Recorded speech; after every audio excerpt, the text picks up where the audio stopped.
Assalamualaikum warahmatullahi wabarakatuh. Alhamdulillahirabbil alamin wa bihi nasta'in 'ala umurid dunya waddin wa la haula wa la quwata illa billahil aliyyil azim amma ba'd. Pertama-tama yang saya hormati dosen pengampu mata kuliah pengantar studi Islam Ibu Nova Fasadena MSOS dan tak lupa teman-teman yang saya cintai. Saya Wardatul Jannah dari Prodi Komunikasi dan Penyiaran Islam Institut Agama Islam Al-Qadiri. Di sini saya akan menyampaikan materi tentang studi fikih Islam. Yang pertama, pengertian tentang studi fikih Islam. Pengertian fikih Islam. Secara etimologis, fikih berasal dari kata faqaha yufaqihu fiqhan yang berarti pemahaman atau pengetahuan tentang sesuatu. Secara terminologis, fikih adalah ilmu pengetahuan hukum syara yang baik yang bersifat amaliyah maupun muamalah yang berasal dari dalil-dalil dalam Al-Qur'an maupun hadis. Tujuan fikih adalah menerapkan hukum-hukum syariah terhadap perbuatan dan ucapan manusia.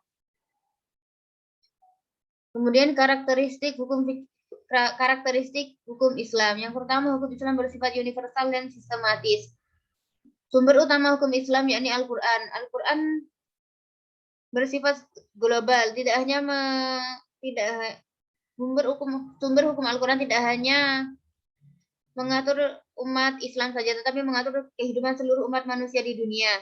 Kemudian yang kedua, hukum Islam tidak memberatkan dan elastis. Yang ketiga, hukum Islam bersifat realistis. Yang keempat, hukum Islam memiliki sanksi di dunia dan di akhirat. Yang kelima, hukum Islam berlandaskan moral. Kemudian urgensi dan kedudukan ijtihad. Ijtihad secara bahasa berarti bersungguh-sungguh untuk memperoleh atau mencapai sesuatu. Secara istilah ijtihad mencurahkan tenaga untuk menemukan hukum agama atau syarak melalui salah satu dalil syarak dengan syarat menggunakan akal sehat dan pertimbangan yang matang. Kedudukan ijtihad yang pertama, ijtihad merupakan sumber hukum Islam ketiga setelah Al-Qur'an dan hadis. Yang kedua, ijtihad merupakan sarana untuk menyelesaikan persoalan-persoalan baru yang muncul dengan tetap berpegang pada Al-Qur'an dan Sunnah. Yang ketiga, ijtihad berfungsi pula sebagai suatu cara yang disyariatkan untuk menyelesaikan perubahan-perubahan sosial dengan ajaran-ajaran Islam. Wilayah ijtihad yang pertama, masalah baru yang hukumnya belum ditegaskan dalam Al-Qur'an maupun hadis, misalnya pencangkokan organ tubuh atau cloning manusia. Yang kedua, operasi kelamin.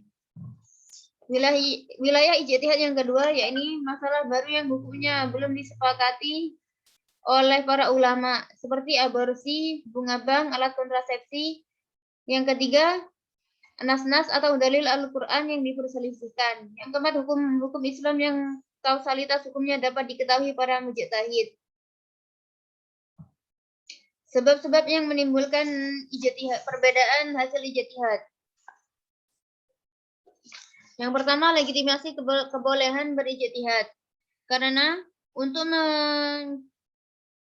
mencari kebenaran yang hakiki tentang hukum masalah yang belum ditentukan hukumnya. Yang kedua, perbedaan dalam memahami ayat-ayat zaniyat. Ayat zaniyat adalah ayat-ayat yang memungkinkan setiap mujtahid memahami dan mengambil kesimpulan hukum yang berbeda dari ayat tersebut. Yang ketiga, perbedaan dalam menilai hadis Nabi. Yang keempat, perbedaan dalam menilai posisi Nabi Muhammad SAW. Para mujtahid kadang berbeda pendapat dalam menilai Nabi Muhammad SAW. Apakah Nabi ketika berucap, bertindak, atau menetapkan sesuatu hukum posisinya sebagai manusia biasa atau sebagai Rasulullah? Yang kelima, perbedaan dalam menerapkan kaidah usuliyah. Kaidah usuliyah adalah aturan yang berlaku dan dianut serta dijadikan dasar oleh para mujtahid. Yang terakhir, sebab-sebab yang menimbulkan perbedaan hasil ijtihad yakni faktor dari mujtahid dan lingkungannya. Perbedaan pendapat bisa muncul karena perbedaan kondisi dari mujtahid, baik yang menyangkut latar belakang pendidikan, latar belakang kehidupan, watak, pengalaman, dan kepandaiannya. Selanjutnya, sejarah dan pemikiran empat mazhab. Mazhab merupakan istilah dari bahasa Arab yang berarti jalan yang dilalui dan dilewati. Sesuatu yang menjadi tujuan seseorang baik secara konkret maupun secara abstrak. Mazhab merupakan jalur yang dipilih sehingga terhubung dengan risalah yang dibawa Nabi Muhammad SAW. Mazhab yang terkenal dalam Islam ada 4 mazhab. Yang pertama, mazhab Hanafi.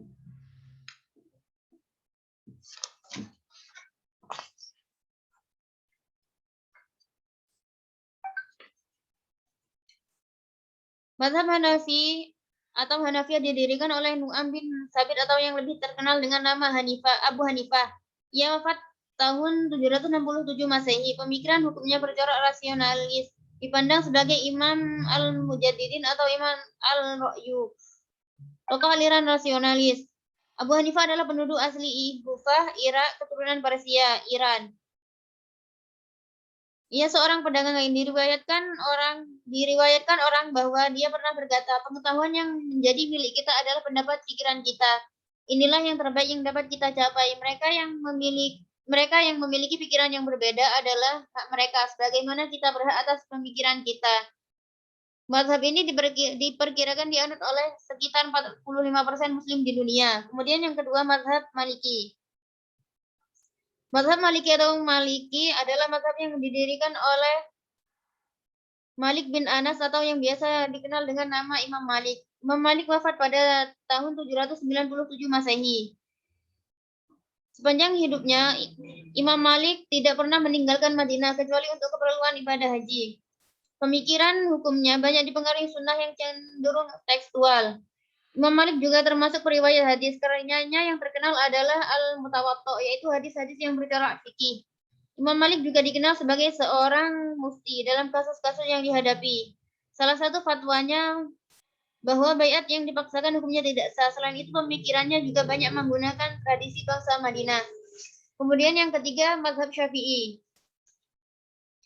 Mazhab Syafi'i didirikan oleh Abu Abdullah Muhammad bin Idris Asy-Syafi'i. Ia wafat pada tahun 767 Masehi. Selama hidup beliau pernah tinggal di Baghdad, Madinah. Corak pemikirannya adalah konvergensi atau pertemuan antara rasionalis dan tradisionalis. Imam Syafi'i disebut Faruq sebagai Imam al-Wasat wa al-Ibtidal atau tokoh moderat. Dalam pemikirannya mengenai hukum Islam, Imam Syafi'i selain berdasarkan pada Al-Quran, Sunnah, dan Ijma', Imam Syafi'i juga berpegang pada qiyas. Beliau disebut juga sebagai orang pertama yang membukukan ilmu usul fiqh. Karyanya yang terkenal adalah Al-Um dan Ar-Risalah. Kemudian yang terakhir, mazhab Hambali. Mazhab Hambali atau Hanabilah didirikan oleh Ahmad bin Muhammad bin Hambal atau dikenal dengan nama Imam Hambali. Ia wafat pada tahun 855 Masehi. Pada masa mudanya beliau berguru pada Abu Yusuf dan Imam Syafi'i. Imam Hambali sebagai imam mutasyaddidin atau tokoh yang sangat ketat dalam menggunakan pendekatan tekstual.